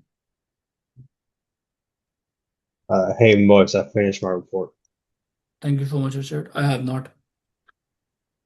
So we don't have to write this on our report. I'm just gonna read what chat is telling me. So LSAS is often targeted because it can contain authentication credentials in its memory. No. I guess like this is enough because then we keep defining LSS very long. So this is where we stop. Okay. Okay. So that is done. And yeah.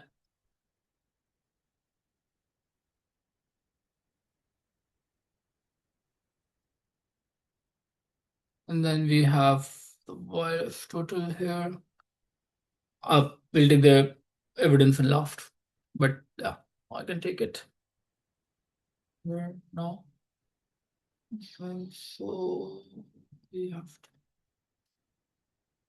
Just give me a second. I will hide all of you for a minute. So I'm sharing my screen. Thank you. I didn't think that was a good shot of me anyways. I wasn't ready. Yes, I Now the spies realize gonna this. get me.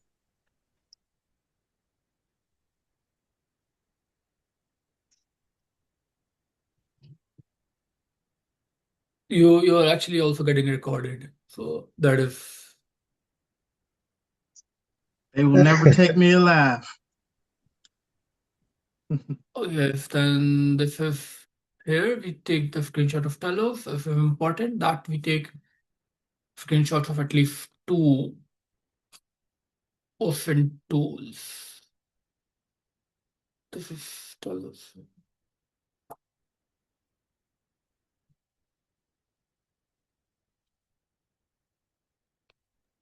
Oh, so when you for Talos in particular, you don't go like grab some of the other stuff. I'm right now I'm unable to because I don't have like otherwise it will grab you guys. Then you will be published everywhere. So yeah, right now I'm not doing it, but you can go. Usually it doesn't show its sources. So, but if it is showing something which you feel is important, you can grab it.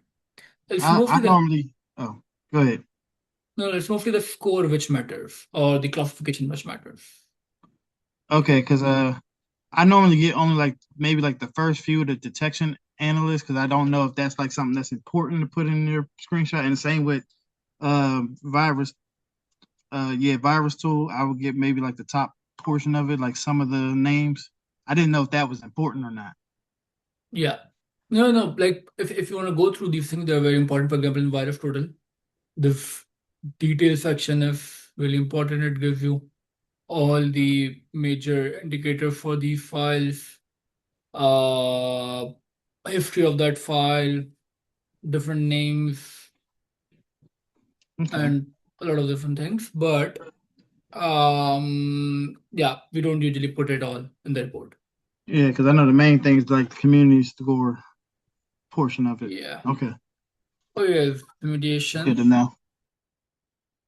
We can start with the remediation now, and one by one, I can have the remediation from all of you. I know one determine if it's an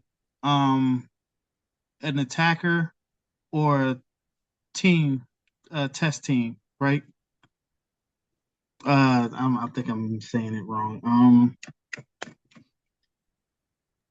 You're Like fumbling because right now, Mark. You're fumbling right now, Marcus. I'm tired to be honest with you. I'm fumbling mostly because I'm trying to do my report and then do this. So But focus on your report. Like it doesn't make sense to try to focus on two different things at the same time. well, I kind of need it reviewed a bit. So, but determine if this is from like say red team or from a malicious attacker that's writing this code. Okay. But I would say that okay, we can put it as well. Affected system from the main network.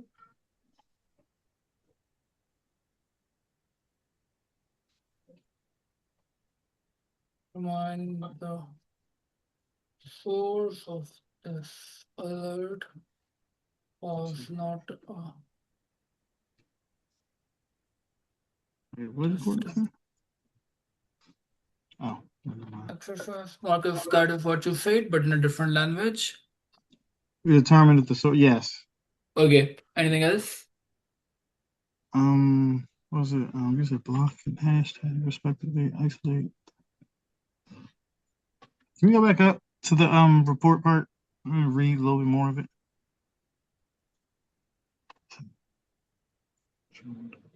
We can also look at the disposition. We have quite a bunch of remediation there as well. Oh. Expand the search for similar patterns on the other endpoints. Yeah, that is a good one.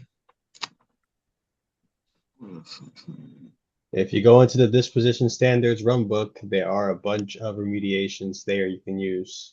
Yeah, that is where I am. Oh, my bad. I was trying to The say screen- something that we well, I didn't put wasn't on there looking at though. it. Well, what did you determine this to be as? It is a true positive. Okay. And Okay, then, What's just true positive? yes,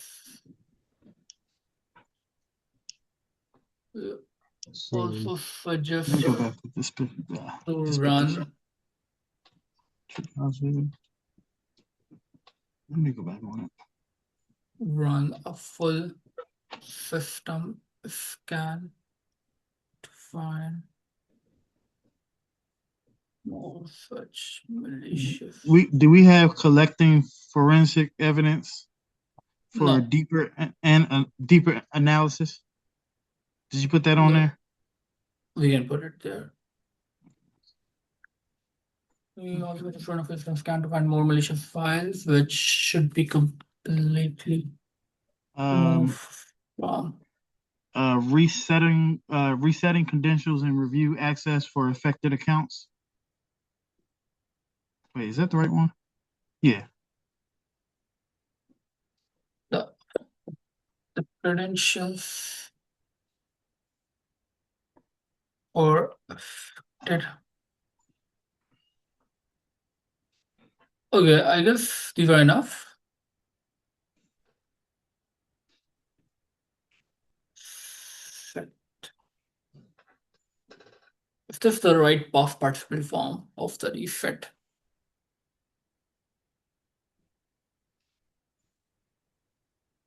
Come on, guys. This is not my first language. Please correct me.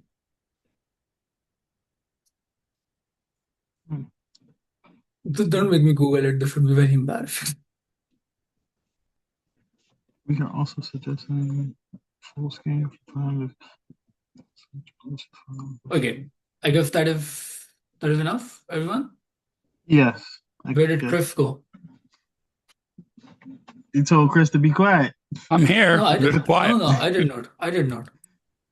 Chris, I did not tell you to be quiet. Like you're Nah, probably I was joking. I'm pretty sure I heard you say if you talk again, I will force you to leave the session. He's eating something, guys. He's eating something.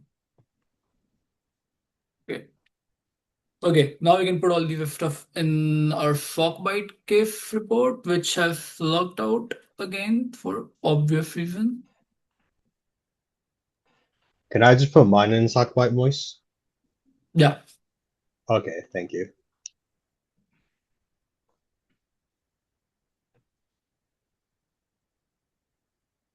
All right. Then we have to find the authenticator.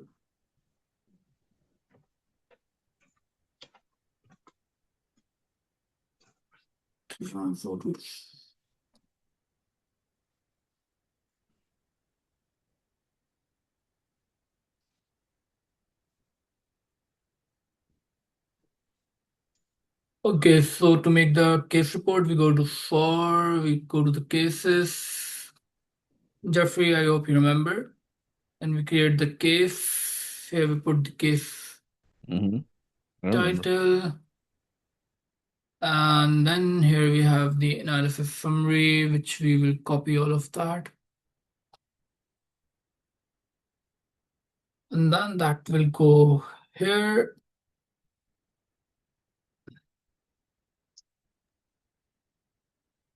Moist, I have a CrowdStrike alert. I wouldn't be able to find that in the offense No. management, would I? Okay. No. Because I'll that just is seen Yeah. there. Yeah, I know. So it's not point from the EDR. Okay, I just want to double check.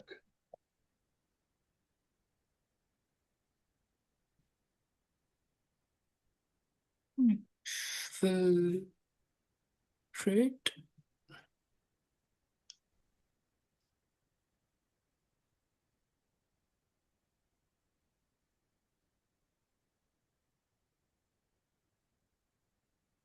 There's analysis summary here.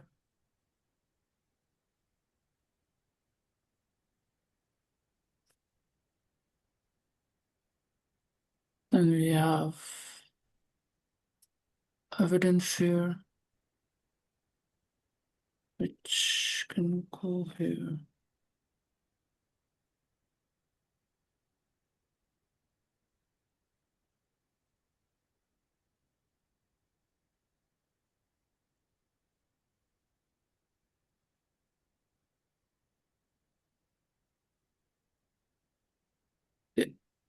So Do you change the font size to 12, Moist, or do you leave it at 16? here, no, I just went with whatever there was. Oh, okay.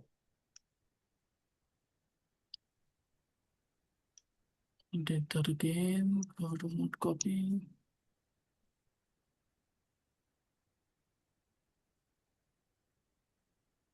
I really did not like look into that. Do you guys take for like some standard for this?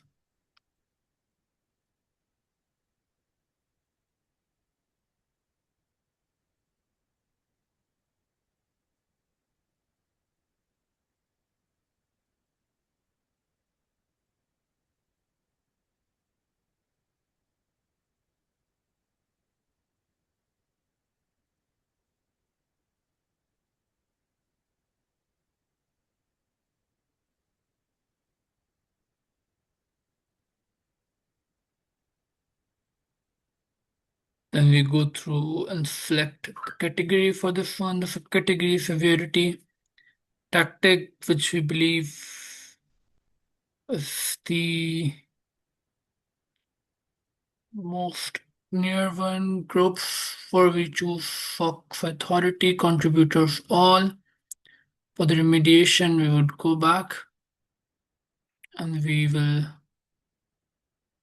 take our remediation.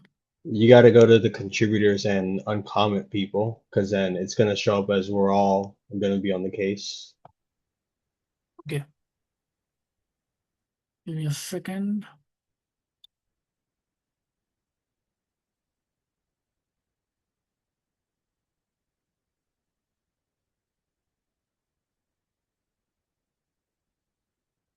They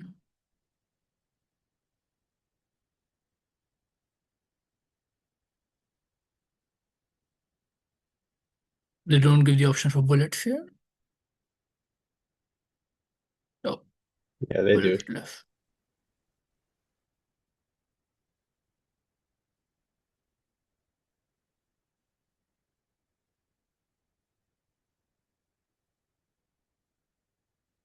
All right, and then it is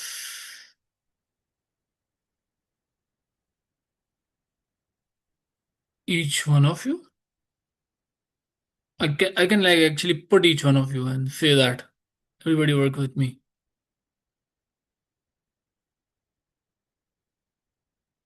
Except Sean Allgood because I don't know who he is.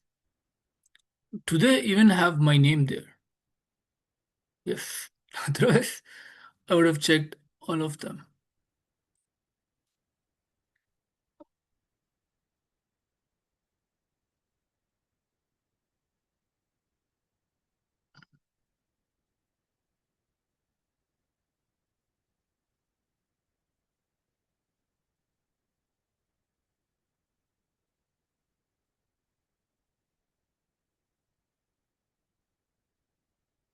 So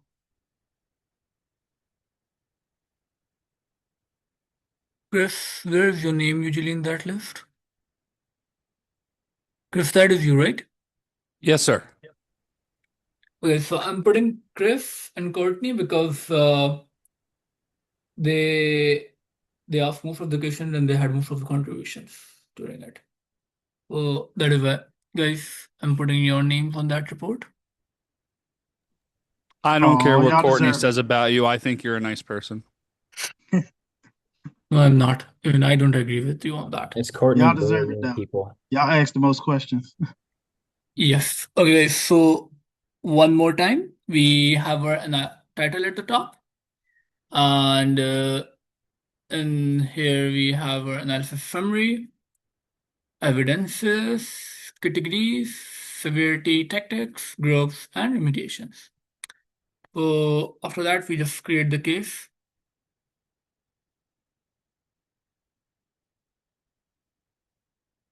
Did we And agree on a crazy title name, or you just left it like something simple? no, that is the Oh, crazy title name we went on. oh, you should have. That's no fun. Yeah, you can put it on your report and then we can actually cancel your report, Marcus. Don't worry. do mention that that's your report, so nobody would cancel it. Okay, so this is like how our final report would look like in the PDF version. And that's how you almost complete the case in SentinelOne. Because I said almost because you have to also put this one on the turnover. So can anybody share the link to the turnover? Is this the one, Chris, which you did in the chat? All the way up top.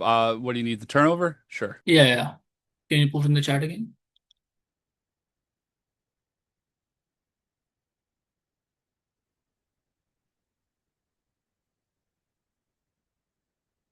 I'm sorry. If somebody else could get it quicker, I'm getting to it. It's okay. I guess I can find it. So, thank you, Richard.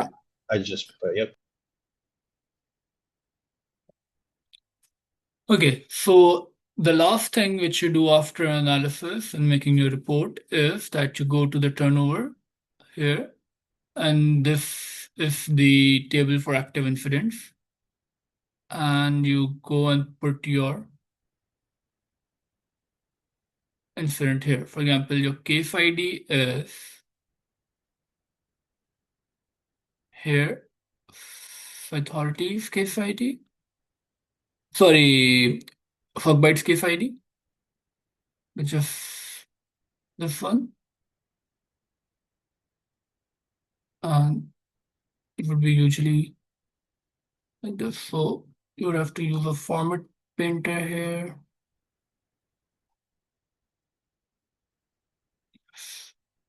Owner is Chris and Courtney.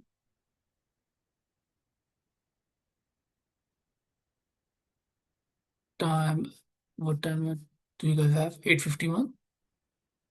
So I'll put 8:51 here. Detection type.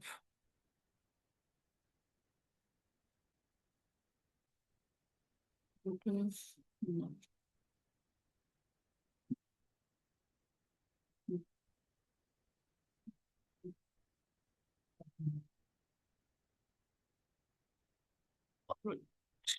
So in the detection type, we will go and write the name of our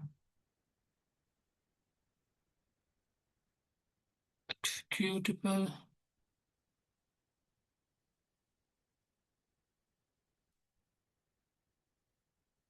On SentinelOne, and then we again use the format painter.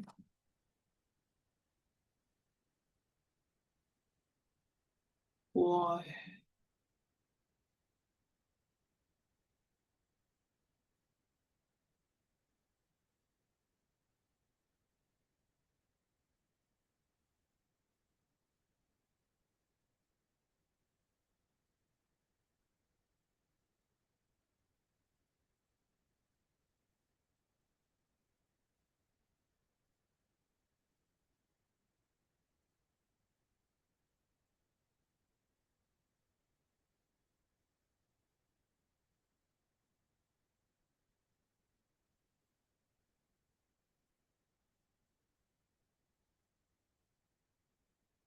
Severity high, status and you put your first paragraph of the analysis here.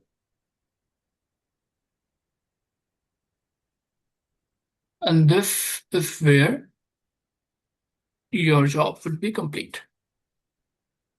So that was all for doing an investigation successfully on SentinelOne and making a report out of it.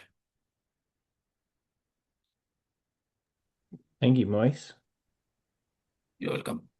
Fantastic stuff. Yes, For thank those, you, Moise. oh, sorry. Also, William, I've added this report for Courtney and Chris, so they might not have to do the incident this week. Also, I've added that in the sock bite Awesome. Thank you, Moise. because, yeah. And if you want to give Marcus an exemption, you can give it to him. Okay. For those of you who it's just kind of getting more familiar, is this starting to make more sense now? Like, is it Yes. after seeing it? Okay, good. Cool. Yes. I just want to see a more complicated tree. Other than that, like no problem. Okay. All right. Adrian, Can I just ask how? one question, Moise? Yeah, go on. So in SentinelOne, it's felt like we ignored the fact that it had happened on other endpoints a certain number of times. Is that something that you would typically ignore when you're working on that specific incident? Because it was kind of tripping me up on the incident that I was working on last week as well. No, but I would not. If I'm in a very good controlled environment, Courtney, then I would not take a very deeper look into this because I would be aware of that this has been taken care of in the past. Like if this has been like if this has been properly been taken care of in the past, then that might not be triggered again. By properly taken care of, I mean that it was detected.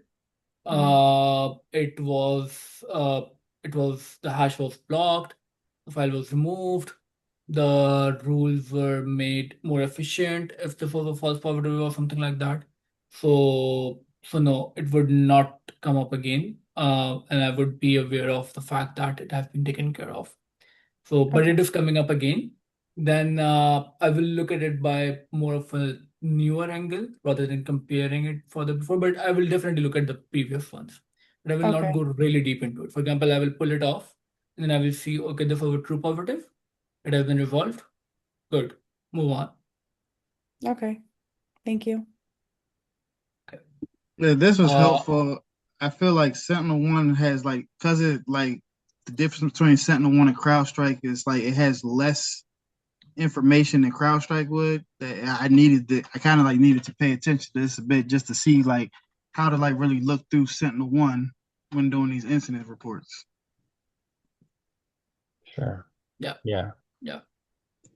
One thing I'll say is when it comes to incident response, like one of the first things you're always going to do when an alert triggers and you're, assigning and investigating is you're going to always look and see were there previous alerts worked, right? Were there previous instances of that alert or detection firing? Because you don't want to have a situation occur where you go through all the steps and spend the hour or two, right, digging just to find out that it triggered the week before and an analyst, worked the investigation and now, the conclusion was it was a false positive. And then you just spent 2 hours thinking that you had a fish on the hook, but it was really all for nothing. It was a big, what we call nothing burger. But um, always when you're investigating any alert, always look to see, right? One of the first questions you ask yourself is, has this been seen before?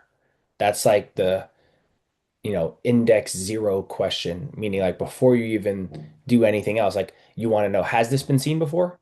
Because if it has, then you can refer to another analysis or another analyst's work. Obviously, hopefully they're trustworthy enough that their work is thorough enough, right? That you would be able to reference that and be like, okay, this is a false positive. Oh, you know what? Or maybe it's it's benign or true positive.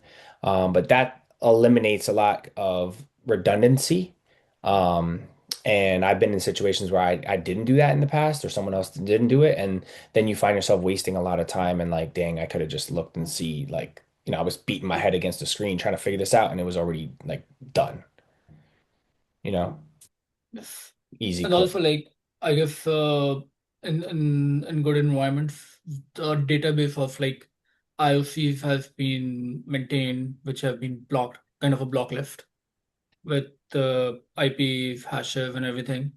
So sometimes you don't even have to search it on the OSINT.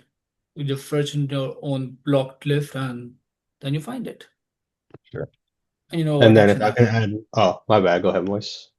No, go on. I was kind of complete. But like I was just gonna say that then you know what is your verdict on that already. And then you can refer to that case and say, yeah. Gotcha. And I wanted to say it is technically extended hours, so if anyone wants to stay and kick Oh, back, you're more it's than free to. It's Wednesday, yeah. it's It's 9 already. Yep. Yeah. I am gonna get off at 9:30 though. I got a hard stop. Okay, guys. Well, good work. Thank you, everybody. Appreciate it. Thank you, Moise.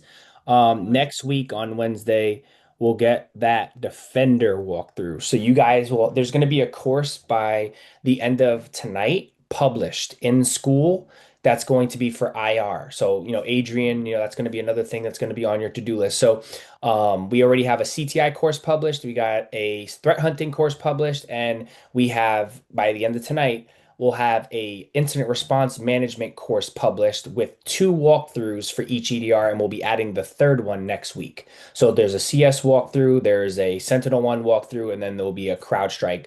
Excuse me, there's a CrowdStrike, a SentinelOne, and by next week there'll be a Defender incident walkthrough.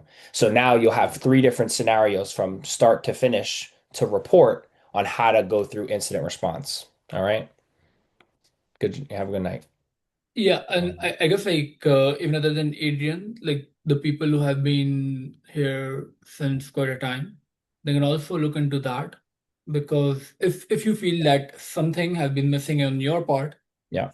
you can go through that, and if you feel something has been missing on our part, you can mention that. Yeah, it's a So requirement because basically this is going to help you like get over that hump of like tool proficiency. Like if you don't know how to do something in CrowdStrike, well, go watch that video.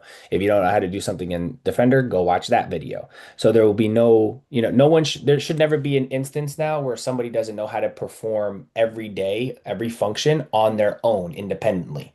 Like Adrian, and in about 4 weeks, you'll be doing this stuff on your own independently in just 4 weeks because you're going to have gone through these different courses, 2 hour shifts from A to Z, like you just saw to here tonight, right? So if you once you see where to click on the screen, what to look for, then you can kind of like again start to fill in the gaps with some of the other foundational rudimentary things. But now the whole big scary monster of what is incident response, you kind of know how to address that. What is threat hunting? What steps? You know how to address that. So we can accomplish a lot with just going through these courses. And my apologies for not doing this sooner, but hey, look, we're refine as you go. And this is just again for those of you who are new here and also like a couple months in, like I am always open to like feedback and I'm always open to criticism. Okay. So I dish it out a lot. I can take it. So if you have criticism and constructive critic make things that's how you refine your approach, that's how you refine your systems, that's how you refine your team. you know Everybody here's input and insight is extremely valuable. yeah, So no, yeah, that's why I feel.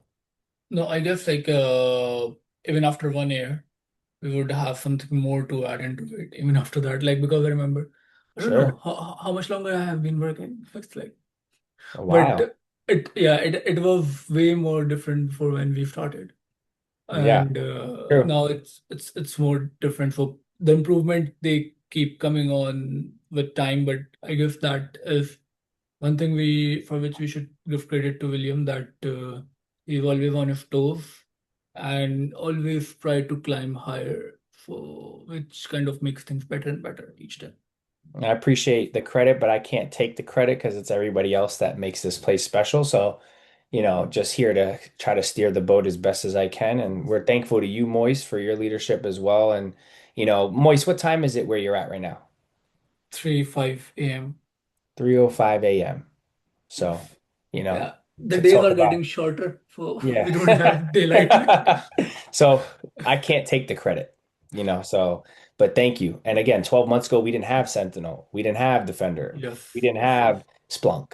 We had CrowdStrike, we had QRadar, we had, other tools. But the point is, like, everybody here Yes. makes this place great. Even the new person, even Adrian, right? You just got here. Even you make this place great because you provide a new perspective. So speak up. Let me know if there's bottlenecks. Let me know if there's kinks. Hey, this could be made better. This needs to be clearer because then we make it better for everybody. And then we also make it better for the people who follow us. And the reason why you guys care about that is because in this community, in this ecosystem, we're a family, we're a unit. I talk a lot of shit. I always, I call people out. I'm the coach that, I'm gonna make sure that you guys get here and actually grow, not just, go through the motions. So, um, you but at the same token, we all lift as we climb, so to speak. So as you're climbing up and learning, you're also extending an arm down, pulling the next man, next woman up with you. That's how we roll. So if there's issues or if there's things we could improve on, please speak up and let us know. But all right, guys, you guys got another 25 minutes or so. Richard has extended hours, which is, again, an opportunity for you guys to just ask more questions, let Moist get the hell out of here so you can get some sleep. And if you have any questions about anything, now's the time. So you guys have another 25 minutes, and then we'll see you guys tomorrow, detection engineering. So, Yes. Odinef, are you staying? Yeah, I'll Okay, stay. Richard I is just need here. to present my report. Yeah, Richard, do remember to send the turnover. Okay? Will Because I do. guess a few more cases needs to be added. Odinef has to probably add it. Alright, guys, see you next week then. see you, Have a Moist. good Have a good week. Good weekend, night, Moist. Moist. Weekend. Very Bye-bye. much. And good Later, night to Moist. everybody who's not staying. Okay, Richard, I'm giving the host to you. Sounds good.